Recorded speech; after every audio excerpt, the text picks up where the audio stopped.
ओम शांति। ओम शांति बाबा। आज 9 अप्रैल 2025 है और आज हम अध्ययन करने जा रहे हैं परमपिता परमात्मा के अनमोल मधुर महावाक्यों को, मुरली को। तो इस अमूल्य ज्ञान रत्न को अपने भीतर धारण करना है, मतलब इस देह भान से भी अंदर जाकर आत्म अभिमानी स्थिति में आकर इस मुरली का अध्ययन करना है, क्योंकि ये मुरली, ये ज्ञान मुझ आत्मा के विकारों को हटाने के लिए है। इसकी ज्योति जो बुझ रही है उसे वापस जगाने के लिए है। तो फिर इस देहभान से अलग होकर ही तो इस मुरली का अध्ययन करना चाहिए ना।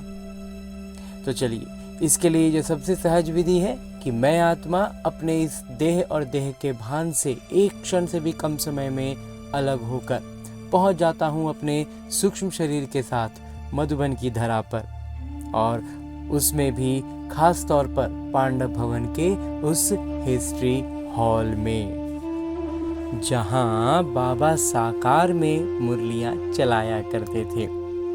तो इस पवित्र पावन भूमि पर, इस दिव्य स्थान पर अपने सूक्ष्म शरीर के साथ पहुंचने पर मैं आत्मा परमपिता परमात्मा के सानिध्य में अपने भीतर, अपने आत्मिक स्तर पर, आत्मा के स्तर पर पवित्रता, शांति, प्रेम और सुख के प्रकंपनों को, के संचार को अनुभव करता हूँ।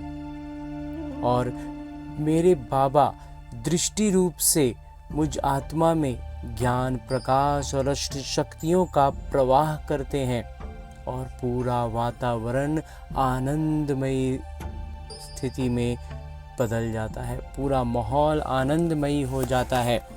तो आत्माभिमानी स्थिति के ऐसे सुंदर माहौल में आकर परमात्मा के सानिध्य में रहकर अध्ययन करते हैं मुरली, जहाँ बाबा कहते हैं, मीठे बच्चे, हर एक की नब्ज देख पहले उसे अल्फ का निश्चय कराओ, फिर आगे बढ़ो। अल्फ के निश्चय बिना ज्ञान देना समय वेस्ट करना है, बर्बाद करना है। अल्फ पर निश्चय, बाबा पर निश्चय नहीं है तो बाबा कहते हैं आगे फिर जो भी ज्ञान दे रहे हैं वो वेस्ट ऑफ टाइम है। हाँ जी बाबा। आगे प्रश्न रूप में मेरे बाबा कहते हैं कि कौन सा मुख्य एक पुरुषार्थ स्कॉलरशिप लेने का अधिकारी बना देता है? उत्तर बतलाते हैं मेरे बाबा, अंतर्मुखता का। तुम्हें बहुत अंतर्मुखी रहना है। बाबा तो हैं कल्याणकारी, कल्याण के लिए ही राय देते हैं। जो अंतर्मुखी योगी बच्चे हैं वो कभी देह अभिमान में आकर रूसते व लड़ते नहीं। उनकी चलन बड़ी रॉयल, शानदार होती है। बहुत थोड़ा बोलते हैं, यज्ञ सेवा में रुचि रखते हैं। वो ज्ञान की ज्यादा तिक नहीं करते, याद में रहकर सेवा करते हैं। ओम शांति। अक्सर करके देखा जाता है प्रदर्शनी सेवा के समाचार भी आते हैं, प्रदर्शनी के समाचार, सेवा के समाचार आते हैं, तो मूल बात जो बाबा के पहचान की है उस पर पूरा निश्चय न बैठने से बाकी जो कुछ समझाते रहते हैं वो कोई की बुद्धि में बैठना मुश्किल है। बाबा कहते हैं प्रदर्शनी में बहुत सेवा कर रहे हैं, बहुत सारी बातें समझा रहे हैं, लेकिन बाबा कहते हैं बाबा पर निश्चय नहीं है तो फिर बाकी सारा ज्ञान बेकार हो जाता है। भल अच्छा अच्छा कहते हैं परंतु बाबा की पहचान नहीं। पहले तो बाबा की पहचान हो। बाबा के महावाक्य हैं, मुझे याद करो, मैं ही पतित पावन हूँ। मुझे याद करने से तुम पतित से पावन बन जाएंगे। ये है मुख्य बात। भगवान एक हैं, वही पतित पावन है। ज्ञान के सागर, सुख के सागर हैं, वही ऊंचते ऊंच हैं। ये निश्चय हो जाए तो फिर भक्ति मार्ग के जो शास्त्र, वेद अथवा गीता, भागवत हैं, सब खंडन हो जाएं। भगवान तो खुद कहते हैं, ये मैंने नहीं सुनाया है, मेरा ज्ञान शास्त्रों में नहीं है, वो है भक्ति मार्ग का ज्ञान। मैं तो ज्ञान दे सद्गति करके चला जाता हूँ, फिर ये ज्ञान प्रायः लोप हो जाता है। ज्ञान की प्रारब्ध पूरी होने के बाद फिर भक्ति मार्ग शुरू होता है। जब बाबा का निश्चय बैठे तो समझें, भगवान वाच ये भक्ति मार्ग के शास्त्र हैं। ज्ञान और भक्ति आधा आधा चलती है। भगवान जब आते हैं तो अपना परिचय देते हैं। मैं कहता हूँ 5000 वर्ष का कल्प है, मैं तो ब्रह्मा मुख से समझा रहा हूँ। तो पहली मुख्य बात बुद्धि में बिठानी है कि भगवान कौन है। ये बात जब तक बुद्धि में नहीं बैठी है तब तक और कुछ भी समझाने से कुछ असर नहीं होगा। सारी मेहनत ही इस बात में है। बाबा आते ही हैं कब्र से जगाने। शास्त्र आदि पढ़ने से तो नहीं जगेंगे। परमात्मा है ज्योति स्वरूप, तो उनके बच्चे भी ज्योति स्वरूप हैं।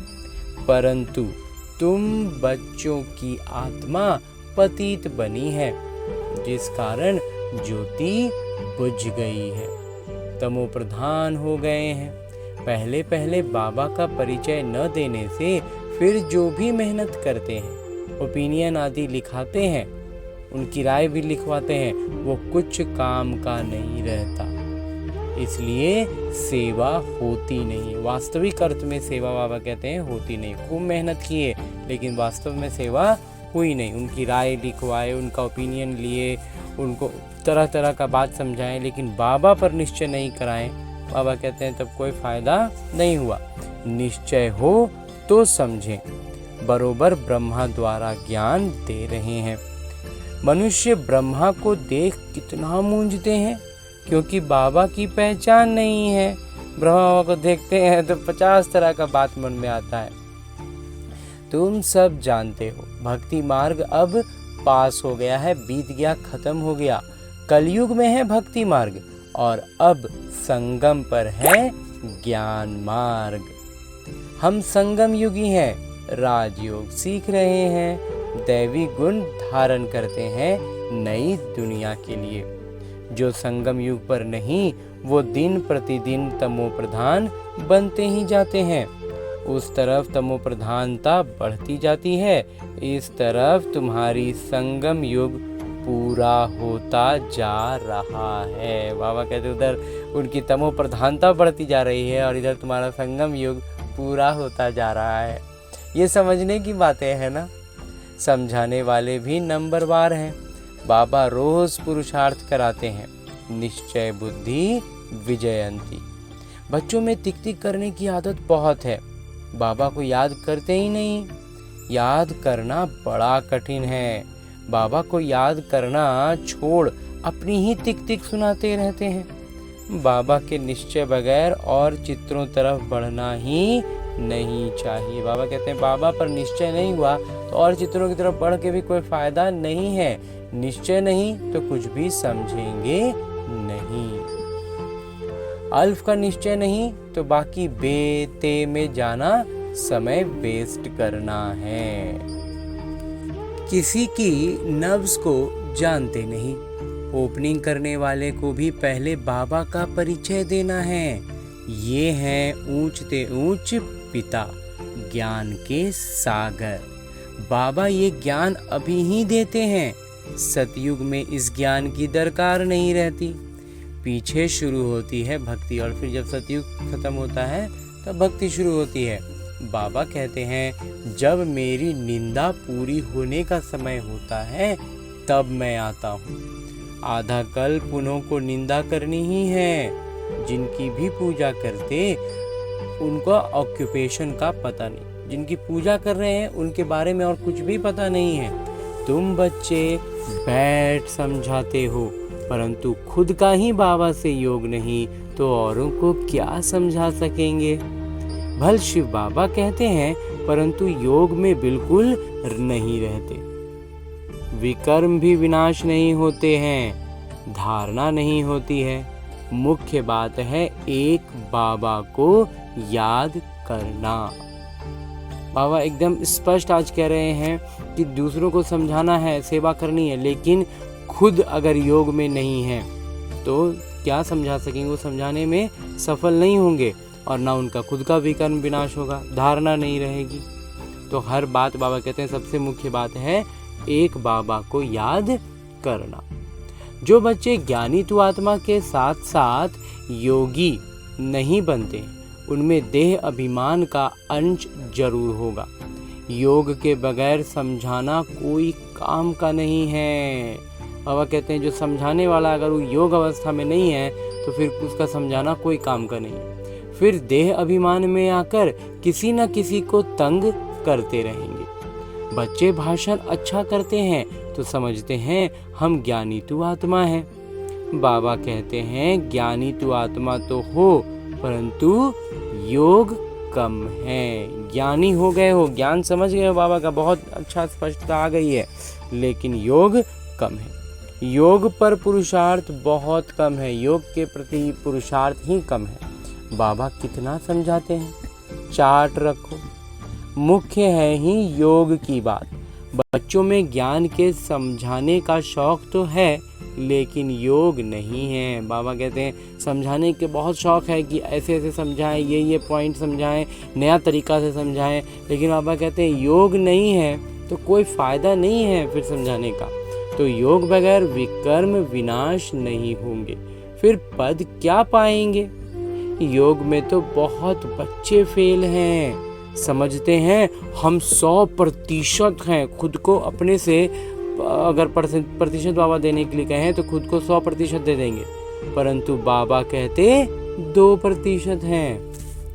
मतलब इतना जबरदस्त पर अंतर है। कहाँ तो खुद को 100 समझ रहे हैं और बाबा उनको बतलाते हैं कि तुम खुद को 100 समझते हो ना, हो अभी 2% पर। बाबा खुद बतलाते हैं भोजन खाते समय याद में रहता हूँ। ये ब्रह्मा बाबा अपना अनुभव कहते हैं कि भोजन खाते समय याद में रहता हूँ, फिर भूल जाता हूँ। भोजन की शुरुआत की है याद करके और फिर भूल गए। स्नान करता हूँ तो भी बाबा को याद करता हूँ, भल उनका बच्चा हूँ फिर भी याद भूल जाती है। समझते हो ये तो नंबर 1 में जाने वाले हैं, जरूर ज्ञान और योग में ठीक होंगे। जब ब्रह्मा बाबा हैं तो ये तो सबसे आगे जाने वाले, कृष्ण बनने वाले हैं, तो ये तो इनका तो ज्ञान और योग एकदम सबसे अच्छा होगा। लेकिन वो कह रहे हैं कि हमसे खाना खाते समय, नहाते समय भूल जाते हैं।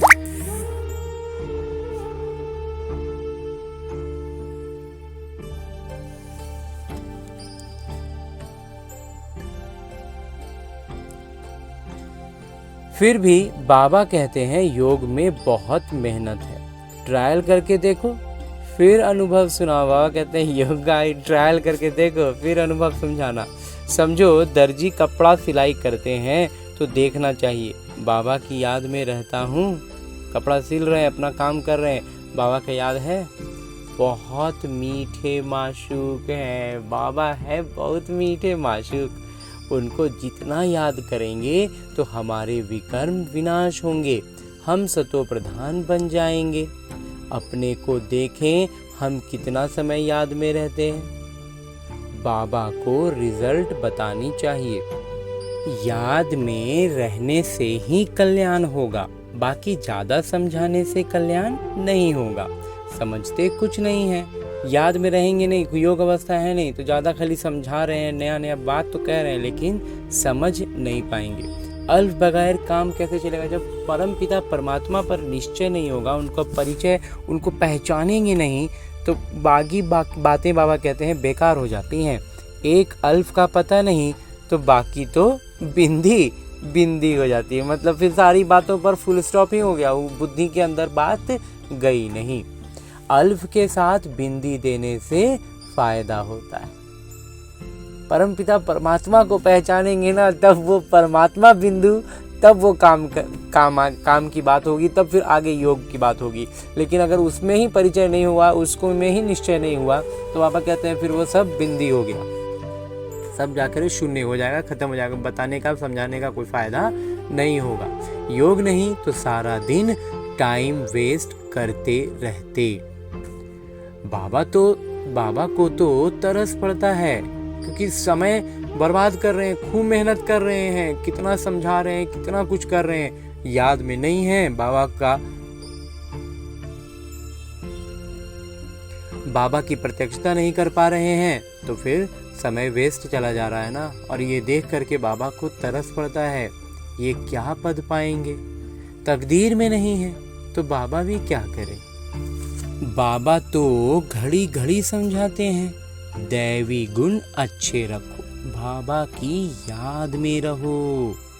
याद बहुत जरूरी है, याद से लव होगा, प्रेम होगा, प्यार प्रगाढ़ होगा, तभी श्रीमत पर चल सकेंगे। और तभी श्रीमत पर भी बाबा कहते हैं चल सकेंगे। प्रजा तो ढेर बननी है, तुम यहाँ आए ही हो ये लक्ष्मी नारायण बनने, इसमें मेहनत है। भल स्वर्ग में जाएंगे, परंतु सजाएं खाकर फिर पिछाड़ी में आकर पद पाएंगे थोड़ा सा। बाबा कहते हैं स्वर्ग में तो जाएंगे, ब्राह्मण बच्चे बने हैं तो स्वर्ग में तो जाएंगे, लेकिन अगर सजाएं खाकर जाएंगे तो बहुत लास्ट में आएंगे, पीछे से आएंगे और छोटा मोटा पद पाएंगे या फिर दासी बन जाएंगे। बाबा तो सब बच्चों को जानते हैं ना। जो बच्चे योग में कच्चे हैं वो देह अभिमान में आकर रूसते और लड़ते झगड़ते रहेंगे। जो पक्के योगी हैं उनकी चलन बड़ी रॉयल होगी, शानदार होगी, बहुत थोड़ा बोलेंगे। यज्ञ सेवा में भी रुचि रहेगी, यज्ञ सेवा में हड्डियां भी चली जाएं। ऐसे कोई हैं भी यज्ञ की सेवा में, मतलब जी तोड़ मेहनत करते हैं, अपना पूरा भान भूल जाते हैं, इतनी सेवा करते हैं, हड्डी लगा देना बाबा कहते हैं। परंतु बाबा कहते याद में ज्यादा रहो, तो बाबा से प्रेम होगा और खुशी में रहेंगे। बाबा कह रहे हैं कि कुछ बच्चे इतनी मेहनत कर रहे हैं, जैसे अभी भी थोड़ा देर पहले बाबा ने बतलाया ना कि मेहनत तो खूब कर रहे हैं, खूब समझा रहे हैं, खूब बिंदुएं ले रहे हैं, बिंदु की बातें समझा रहे हैं, इधर उधर से तरीके से समझा रहे हैं, खूब मेहनत कर रहे हैं, हड्डी तोड़ मेहनत कर रहे हैं, हड्डियां लगा रहे हैं यज्ञ सेवा में। लेकिन बाबा कहते हैं ऐसे हैं बहुत बच्चे, लेकिन बाबा कहते हैं कि उससे अच्छा है कि ज़्यादा याद में रहो। और जब बाबा की याद में ज़्यादा रहेंगे तो प्रेम बढ़ेगा और खुशी में रहेंगे। बाबा कहते हैं मैं भारत खंड में ही आता, भारत को ही आकर ऊंचा बनाता हूँ। सतयुग में तुम विश्व के मालिक थे, सदगति में थे, फिर दुर्गति किसने की? रावण ने। कब शुरू हुई? द्वापर से। आधा कल्प के लिए सदगति एक क्षण में पाते हो। बाबा कहते आधा कल्प के लिए सदगति जो है ना वो एक क्षण में मिलता है। 21 जन्मों का वर्षा पा लेते हो। तो जब भी कोई अच्छा आदमी आए तो पहले उनको बाबा का परिचय दो। तो एक क्षण में तो मिलेगा, लेकिन उस एक क्षण के स्थिति, उस एक क्षण में हमारी स्थिति क्या होगी वही निर्भर करेगा कि हम 21 जन्मों का वर्षा पाते हैं या हमारे जन्म कम हो जाते हैं, पद कम हो जाते हैं। ये सारा कुछ उस एक क्षण में होगा, लेकिन उस एक क्षण के पहले की हमारी तैयारी जबरदस्त चाहिए, और उसका वो तैयारी होगी अभ्यास से। इसलिए बाबा कहते हैं वो अभ्यास बढ़ाना है सेवा से। तो याद में रह कर के सेवा करना है। कोई भी बाबा कहते हैं आदमी आए तो पहले उसको बाबा का परिचय दो। बाबा कहते हैं बच्चे इस ज्ञान से ही तुम्हारी सदगति होगी। तुम बच्चे जानते हो ये ड्रामा चल रहा है, सेकंड बाय सेकंड, एक एक टिक टिक, एक एक क्षण जो है ना वो ड्रामा है। ये बुद्धि में याद रहे तो भी तुम अच्छी रीति स्थिर रहेंगे। यहाँ बैठे हो तो भी बुद्धि में रहे ये सृष्टि चक्र जू मुआफिक कैसे फिरता रहता है। सेकंड सेकंड, क्षण क्षण, टिक टिक होती रहती है। ड्रामानुसार ही सारा किरदार चल रहा है। एक क्षण पास हुआ, खत्म, रोल हो जाता है, वो रिकॉर्ड हो गया, बहुत आहिस्ते आहिस्ते फिरता है। ये है बेहद का नाटक, ड्रामा। बूढ़े आदि जो हैं उनकी बुद्धि में ये बातें बैठ न सके, ज्ञान भी बैठ न सके, योग भी नहीं, फिर भी बच्चे तो हैं। हाँ, सेवा करने वालों का पद ऊंच है, बाकी का कम पद होगा। जो सेवा में है ना, बाबा कहते हैं उनका पद ऊंच है, बाकी का कम हो जाएगा। ये पक्का ख्याल रखो, ये बात एकदम बुद्धि में बाबा कहते हैं सेट कर लो। ये बेहद का ड्रामा है, चक्र फिरता रहता है, जैसे रिकॉर्ड फिरता रहता है ना, हमारी आत्मा में भी ऐसे रिकॉर्ड भरा हुआ है। छोटी आत्मा में इतना सारा किरदार भरा, इतनी छोटी सी आत्मा में इतना किरदार भरा हुआ है। इनको ही कुदरत कहा जाता है। देखने में तो कुछ भी नहीं आता है, ये समझ की बातें हैं। मोटी बुद्धि वाले समझ न सकें। इनमें हम जो बोलते जाते हैं, समय पास होता जाता है, फिर 5000 वर्ष बाद रिपीट होगा। ऐसी समझ कोई के पास नहीं। जो महारथी होंगे वो घड़ी घड़ी इन बातों पर ध्यान देकर समझाते रहेंगे। इसलिए बाबा कहते हैं पहले पहले तो गांठ बांधो बाबा के याद की। बाबा कहते हैं मुझे याद करो। आत्मा को अब घर जाना है, देह के सब संबंध छोड़ देने हैं। जितना हो सके बाबा को याद करते रहो। ये पुरुषार्थ है गुप्त। बाबा राय देते हैं, परिचय भी बाबा का ही दो। याद कम करते हैं तो परिचय भी कम देते हैं। बाबा कहते बाबा की याद में कम रहेंगे ना तो परिचय भी कम ही देंगे, इधर उधर की सारी बातें समझाते रहेंगे। पहले तो बाबा का परिचय बुद्धि में बैठे। जो किसी को भी समझाए ना तो सबसे पहले परमपिता परमात्मा का परिचय उनकी बुद्धि में बैठ जाए, उनको निश्चय हो। बाबा कहते हैं वही सबसे पहला और सबसे मजबूत कदम होगा। फिर ये वेद शास्त्र जितने हैं ना, सब का खंडन वो खुद कर लेंगे। बोलो अब लिखो, बरोबर वो हमारे पिता है। देह सहित सब कुछ छोड़ एक पिता को याद करना है। याद से ही तुम तमो प्रधान से सतो प्रधान बनेंगे। मुक्ति धाम, जीवन मुक्ति धाम में तो दुख दर्द होता ही नहीं। दिन प्रतिदिन अच्छी बातें समझाई जाती हैं। आपस में भी यही बातें करो। लायक भी बनना चाहिए ना। ब्राह्मण होकर और पिता की रूहानी सेवा न करें तो क्या काम का। पढ़ाई को तो अच्छी रीति धारण करना चाहिए ना।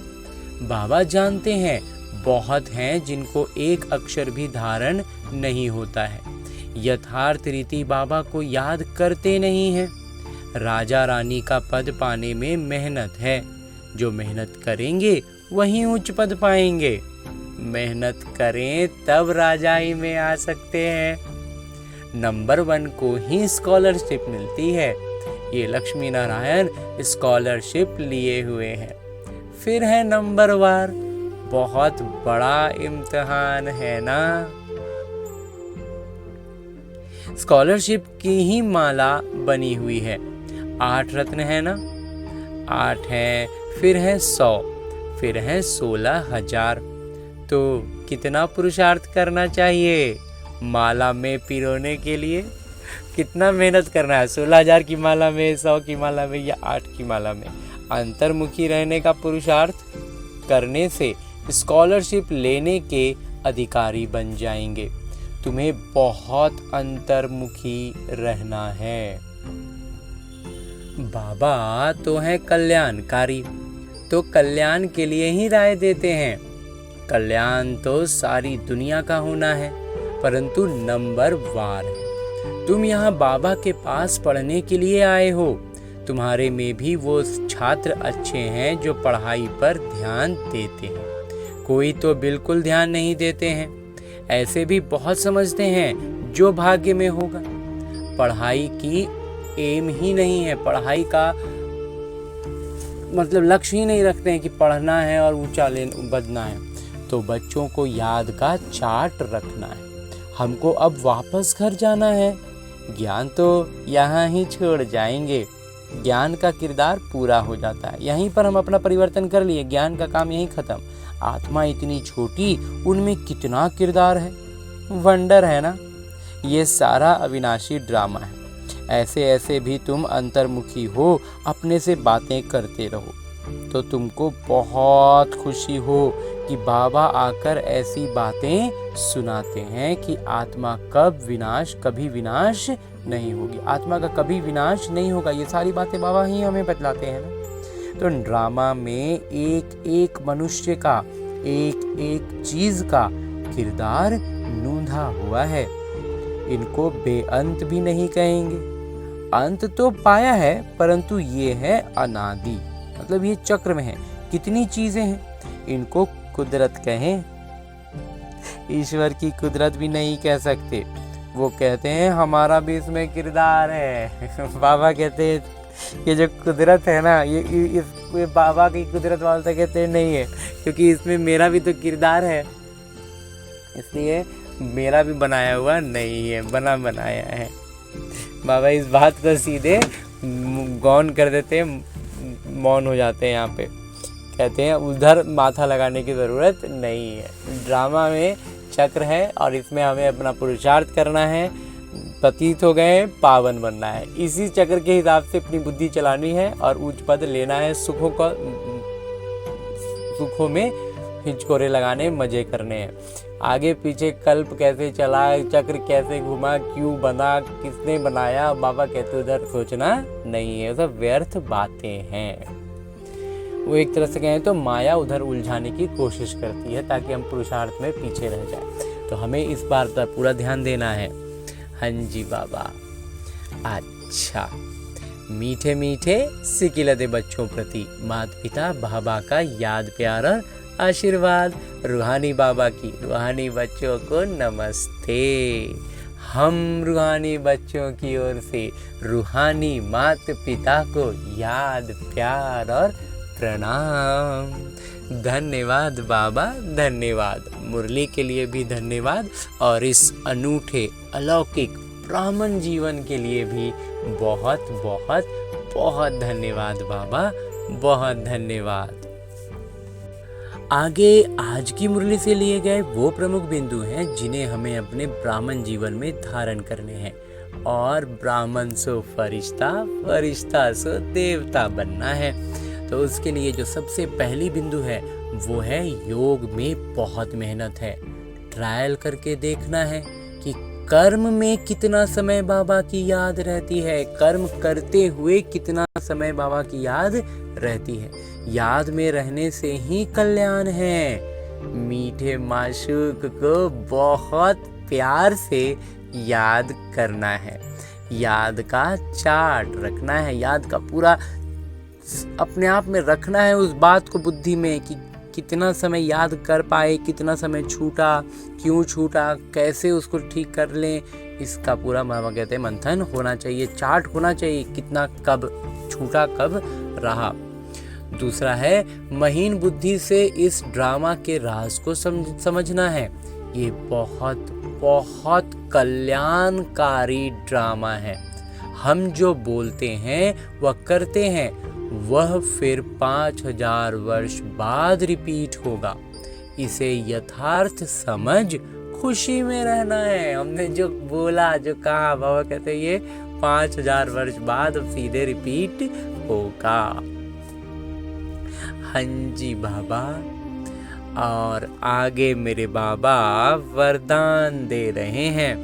वरदान देते हुए मेरे बाबा कहते हैं अपने श्रेष्ठ जीवन द्वारा परमात्म ज्ञान का प्रत्यक्ष प्रूफ देने वाले माया प्रूफ भव।